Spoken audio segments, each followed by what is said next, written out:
Thank you all for coming out tonight.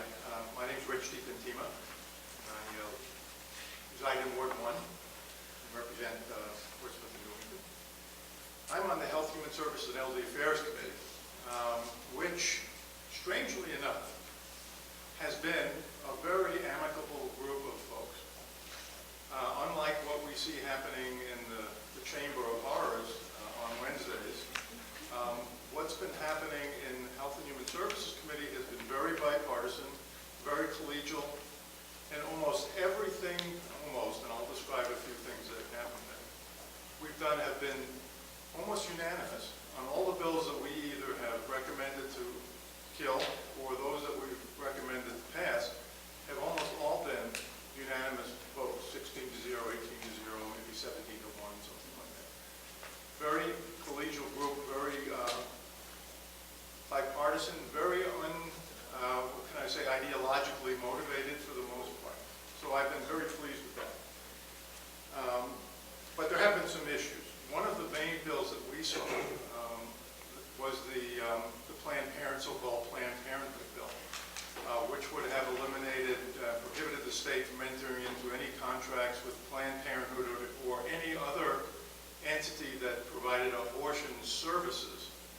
Of course, the term abortion services was not well defined, and it would have created a great problem not only for Planned Parenthood, but for many other health-related agencies in the state, including Dartmouth-Hitchcock Medical Center and other hospitals, et cetera, et cetera. So actually, our committee, the subcommittee that heard the bill, and we heard the bill, and we went into subcommittee. The subcommittee voted 6-0 to ITL the bill or to kill the bill. That didn't set well with the speaker or all the rest of the leadership.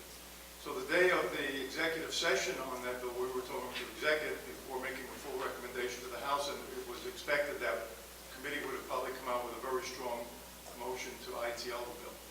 At the last second, the speaker came up, pulled all the Republicans out of the committee room, and had a caucus next door, and they replaced one of the absent Republicans in the committee with another Republican. And as soon as they came in the door during executive session, they made a motion to retain the bill. So the bill was retained, and it'll be heard by us again next year. So it's not done. We also retained a bill relative to residential care for developmentally disabled, which is a very bad bill that came in with the support, unfortunately, of the Department of Health and Human Services. But our committee saw through some of the fog on that bill and decided to retain it. We did pass a couple of interesting bills. Medical marijuana passed unanimously in our committee and passed very strongly in the House. That bill is going to the Senate, will be heard next week. There'll be a hearing at, I think it's Health and Human Services Committee, but the Senate will hear the medical marijuana bill. That is a very good bill. I'm not sure where the governor stands. He vetoed almost the same bill last year, and we could not override his veto in the Senate. The House did override his veto.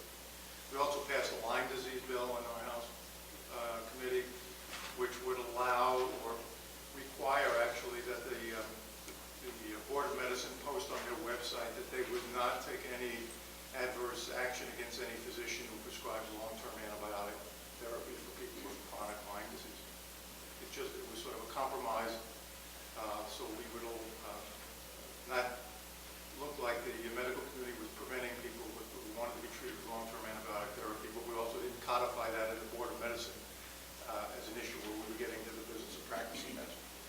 There was also a bill that didn't come to my committee that did pass. It was, I think, in the judiciary, I'm not sure, but it was parental notification. There isn't a bill that passed that went to require parental notification for minors who would be seeking an abortion. It does have a judicial bypass, but it's still an onerous process for some youth.